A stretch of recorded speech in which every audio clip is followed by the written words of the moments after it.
विवेक विद्यालय स्कूल का इनाम डिस्ट्रीब्यूशन कार्यक्रम था, जिसमें हमने अलग अलग 13 कैटेगरी में 430 से भी अधिक विद्यार्थियों को सम्मानित किया, प्रोत्साहित किया, साथ में उनके पेरेंट्स को भी आमंत्रित किया और अभिवादित किया। इस कार्यक्रम में हमारे चौक बाजार से पीआई साहब भी उपस्थित थे और उन्होंने भी पब्लिक को अवेयर किया, बच्चों को कैसे पालना चाहिए और कौन सी छूट देना चाहिए, नहीं देना चाहिए, वो भी समझाया।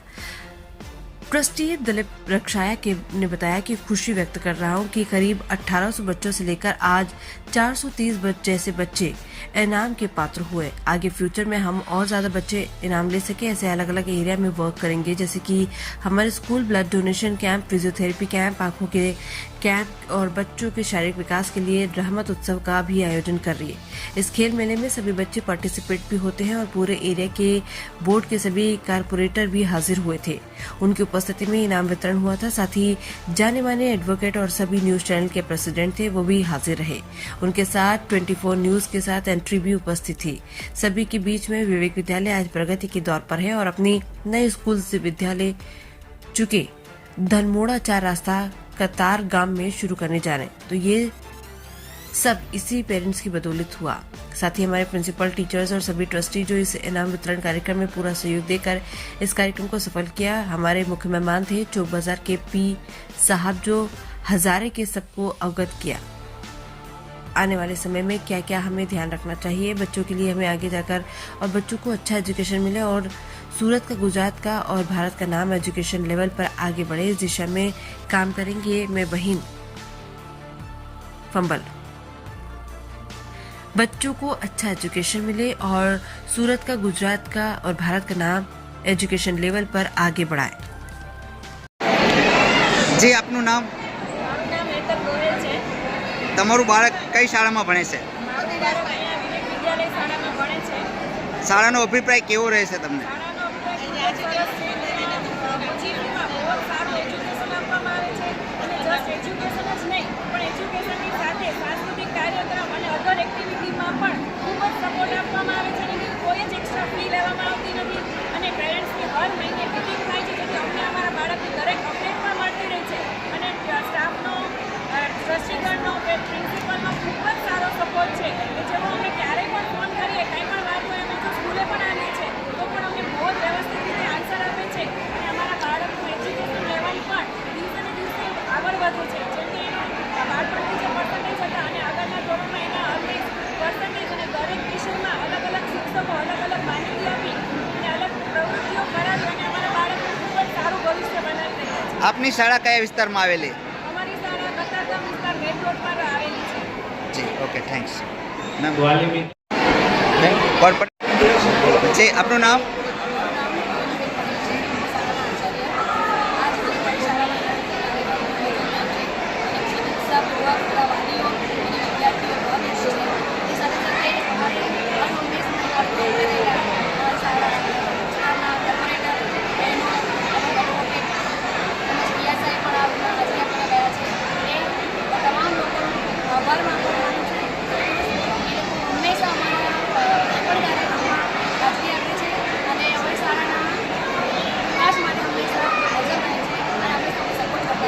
આપણે આ શાળાનો કેટલામો કાર્યક્રમ છે? અમારી શાળાનો નવીનતમ કાર્યક્રમ છે। જી જી, ઓકે 2015થી શરૂ કરો। ઓકે, નવમો કાર્યક્રમ। શાળા જે તમે એજ્યુકેશન આપો છો તો વાલીનો અભિપ્રાય કેવો રહેશે?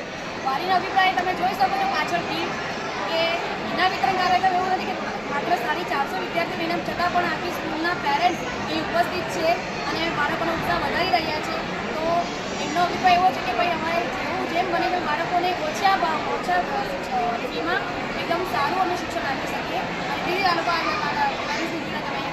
જી, હિન્દી, ઇંગ્લિશ, ગુજરાતી કઈ કઈ એજ્યુકેશન આપો છો? આપણે ગુજરાતી મીડિયમ અને ઇંગ્લિશ મીડિયમ બંને શાળા ચાલે છે। નર્સરીથી લઈને ધોરણ 12 કોમર્સ, સાયન્સ। જી બેન, આપનું નામ? જે આપ આ વિસ્તારના કોર્પોરેટર તરીકે ફરજ બજાવો છો અને આપના જ વિસ્તારની અંદર જે આ શાળા વિશે, શાળાનો રિસ્પોન્સ અને શાળા વિશે તમે શું કહેશો?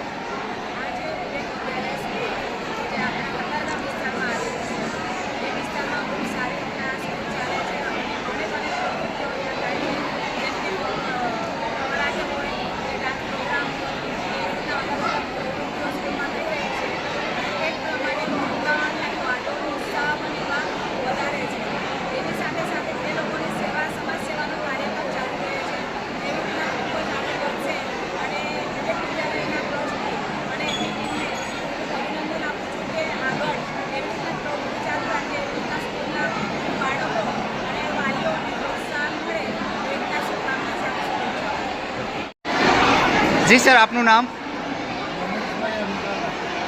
આપની શાળા કેટલા વર્ષથી અર્ન કરી રહી છે? અમે આ શાળા તો 20 વર્ષ જૂની છે, પણ અમે 2015થી લીધી અને 400 વિદ્યાર્થીઓથી આજે 1800 વિદ્યાર્થીની સંપર્કે પહોંચ્યા છીએ. આ વિસ્તારમાં જે મધ્યમ વર્ગના બાળકો છે એને ઓછી ફીમાં સારું શિક્ષણ આપી અને એજ્યુકેશનનું સ્તર વધારવા માગીએ છીએ. દેશના, રાજ્યના અને શહેરના શિક્ષણના વિકાસને અમે ઉત્તરોત્તર પ્રગતિ કરવા માગીએ છીએ અને આવી રીતે અલગ અલગ વિસ્તારમાં નવી શાળાઓ શરૂ કરી અને અમે શિક્ષણનું સ્તર ઉપર લાવીએ છીએ. આજે લગભગ એમાંથી 450 જેટલા વિદ્યાર્થીઓને ઇનામ આપવામાં આવી રહ્યા છે.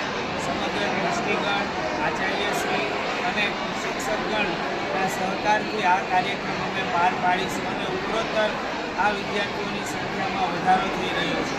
અહીંયા ઉપસ્થિત વાલીશ્રી પણ અમારા ખૂબ સપોર્ટમાં છે. તો આપ સૌને વિનંતી છે કે આ શિક્ષણ સ્તરને ઉપર લાવવા માટે અમારા આ સમાચાર પ્લેટફોર્મ છે. આપની શાળા અન્ય કઈ કઈ પ્રવૃત્તિઓ કરી રહી છે? અમારી શાળાની અંદર ઇનામ વિતરણની સાથે સાથે સાંસ્કૃતિક કાર્યક્રમ, blood donation camp, physiotherapy camp તેમજ વિદ્યાર્થીઓના શારીરિક વિકાસ માટે વિવિધ રમતોત્સવનું આયોજન થઈ રહ્યું છે. સાથે સાથે ક્વિઝ કોમ્પિટિશન, વિજ્ઞાન મેળા અને આનંદ મેળા સાથે અમે આ આયોજનમાં હર હંમેશ આગળ હોઈએ છીએ. સમગ્ર ટ્રસ્ટીગણ એ વિદ્યાર્થીઓના શારીરિક, માનસિક અને સંપૂર્ણ વિકાસ થાય એના માટે હંમેશા તત્પર હોય છે. જી, આપનું નામ? મારું નામ કિશોર રમેશભાઈ પડવલ છે. જી, આપનું બાળક કઈ શાળામાં ભણે છે? મારું બાળક વિવેક વિદ્યાલય પ્રાણનાથ હોસ્પિટલની પાછળ વેડરૂમમાં ભણી છે. આપણા બાળકનું નામ શું છે? મારા બાળકનું નામ અક્ષરા અને પડવલ હર્ષિત એમ 2 બાળકો ત્યાં ભણે છે. આ શાળાનું એજ્યુકેશન તમને કેવું લાગ્યું? આ શાળાનું એજ્યુકેશન જોવા જાય ને તો એટલું સારું છે ને કે એ મને ટૂંકમાં વાત કરું ને તો ખૂબ જ સારું છે. એના પ્રેમળ શિક્ષકો, એકદમ સારો એવો સ્ટોફ, એની સ્વચ્છતાથી લઈને ટોટલી વસ્તુ જો નંબર આપવો હોય ને તો આ શાળા બેસ્ટમાં બેસ્ટ છે. ખૂબ જ નજીવી એવી ફીમાં અમારા મિડલ ક્લાસ જેવા પરિવારના બાળકોને ભણતર પૂરું પાડે છે અને ત્યાં કોઈ પણ જાતની કોઈ પણ પ્રકારની જો અમને તકલીફ હોય તો એના ટીચરો, શિક્ષકો, ટ્રસ્ટીઓથી લઈને બધા જ ફોલોઅપ અમને આ પૂરું પાડે છે. અને હું સદનસીબ, મારું ભાગ્ય છે કે મારા 2 બાળકો વિવેક વિદ્યાલયમાં ભણે છે. એટલે વિવેક વિદ્યાલયનો અને ટ્રસ્ટીઓનો, શિક્ષકોનો તેમનો ખૂબ આભાર છે.